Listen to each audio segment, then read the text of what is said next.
आपके बच्चों को एंटरटेन करने वाली डॉल क्या बन सकती है आपके परिवार का मौत का कारण। Welcome back guys in my new horror episode, जहां मैं आप लोगों के साथ creepy crime and mystery incident share करता हूं। आपके घर में छोटे छोटे बच्चे तो जरूर होंगे और उन बच्चों का मन बहलाने के लिए उनके पास उनकी डॉल्स भी होगी। लेकिन अगर वो डॉल्स आपके बच्चों को खुश करने की बजाय उसकी जान के पीछे पड़ जाए तो क्या होगा।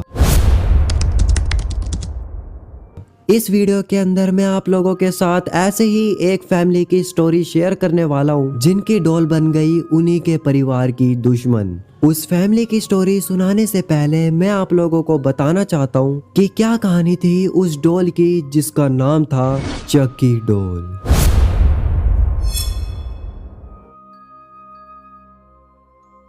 फ्लोरिडा के अंदर एक परिवार था जो कि अपनी छोटी सी फैमिली के अंदर बहुत ज्यादा खुश थे। उस फैमिली का एक नौकर भी था जो कि उस परिवार से बहुत नफरत करता था, क्योंकि वो फैमिली कभी भी अपने नौकर से प्यार से बात नहीं करते थे। वो नौकर एक दिन काम करने के लिए अपने डेली रूटीन से काफी ज्यादा लेट आता है, तो जो उस घर का ओनर था उसकी वाइफ ने अपने नौकर की फैमिली के बारे में और उस नौकर के बच्चों के बारे में बहुत बुरी बुरी बातें करी। इतनी बुराई सुनने के बाद वो नौकर ने कहीं ना कहीं ठान लिया था कि वो अपना बदला जरूर लेगा। रॉबर्ट यूजीन ओटो जो उस फैमिली का ओनर था, 1906 में उसके नौकर ने उसे एक डॉल दी। लेकिन वो डॉल ऐसी वैसी नहीं थी, बल्कि उस डॉल के ऊपर काला जादू किया गया था।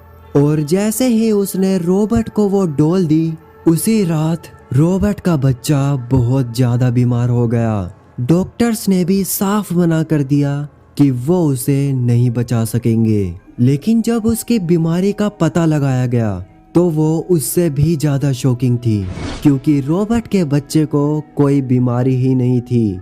उस घर के ओनर की वाइफ भी बीमार पड़ गई और वो हंसता खेलता परिवार जल्द से जल्द मरने के लिए प्रार्थना करने लगा, क्योंकि उनकी जिंदगी ना जीने लायक बची थी और ना मरने लायक। और एक दिन ऐसा आया कि उस डॉल ने उस पूरे परिवार को खत्म कर दिया। गाइज ये तो थी उस डॉल की कहानी, लेकिन अब जो मैं कहानी सुनाने वाला हूँ ये वो परिवार की है जिनके पास ये डॉल रॉबर्ट के परिवार के बाद गई थी। ये करीब 3 साल पहले की बात है। उस दिन जो भी हुआ उसे मैं कभी नहीं भुला सकता। मुझे और मेरी पत्नी को लेट नाइट फंक्शन के लिए घर से थोड़ा दूर जाना था। हमारे 2 छोटे छोटे बच्चे भी थे। हम लोग उनको सुला के उनकी देखभाल करने के लिए मेरे भाई की बेटी सानिया को घर पर बुलाया था। उसको बुलाकर हम लोग पार्टी में निकल गए। बच्चे आराम से अपने रूम के अंदर सोए हुए थे। सानिया ड्राइंग रूम के अंदर अपना फेवरेट सीरियल देख रही थी, लेकिन टीवी का कनेक्शन बार बार जा रहा था। तो उसने सोचा वो हमारे बेडरूम वाले टीवी पर अपना सीरियल देख ले, इसलिए उसने हमको फोन किया और हमसे पूछा, हेलो चाचा, एक्चुअली ड्राइंग रूम का टीवी नहीं चल रहा है, तो क्या मैं आपके बेडरूम में टीवी देख लूं? हमने कोई ऐतराज नहीं करा, तो हमने उसे हाँ बोलकर फोन काट दिया।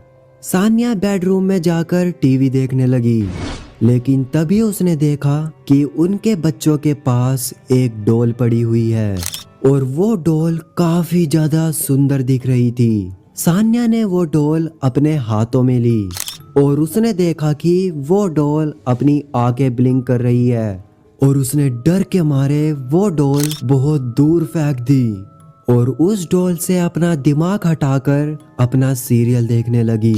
लेकिन तभी उसने देखा वो डॉल चलकर उसके पास आकर बैठ गई और उस डॉल के मुंह में से बहुत ज्यादा खून निकल रहा था। ये चीज देखकर वो काफी ज्यादा डर गई और उसने जल्दी से अपने चाचा को फोन लगाया। उसने अपने चाचा को फोन लगाकर बोला, चाचा मुझे यहाँ बहुत अजीब लग रहा है, और एक जोकर वाली डॉल को देखकर मुझे बहुत ज्यादा डर लग रहा है। मैंने तुरंत अपनी पत्नी से पूछा, हमारे बेडरूम में कोई डॉल है क्या? मेरी पत्नी ने कहा कि नहीं, वहाँ कोई भी डॉल नहीं है। और जब मैंने ये बात बोलने के लिए फोन उठाकर अपनी भतीजी को बोलने की चाहा तो वहाँ से अजीब सी चिल्लाने की आवाज आई और वो आवाज कुछ ऐसी थी।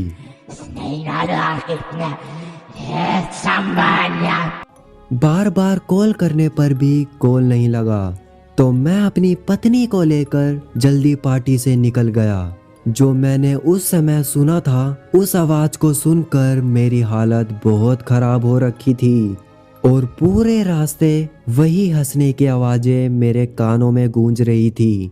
और जैसे ही हम घर पहुंचे और जो मैंने अपनी आंखों से देखा, उसको देखकर मेरे रोंगटे खड़े हो गए। सानिया नीचे पड़ी हुई थी और दोनों बच्चे उस डॉल के साथ खेल रहे थे जिसके बारे में सानिया ने मुझे बताया था। लेकिन सानिया की हालत बिल्कुल खराब हो रखी थी। मैं अपनी भतीजी को देखकर बहुत ज़्यादा डर गया और मैंने जल्दी से अपने भाई को मेरे घर बुलाया और हम लोग बिना समय लगाए उस डॉल को नदी में फेंक आए।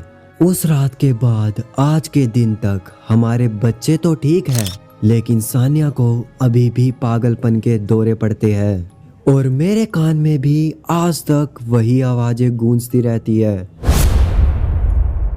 आई होप गाइज आज की वीडियो आप लोगों को काफी ज्यादा पसंद आई होगी। अगर वीडियो पसंद आई तो वीडियो को लाइक कर देना एंड चैनल को भी सब्सक्राइब कर देना।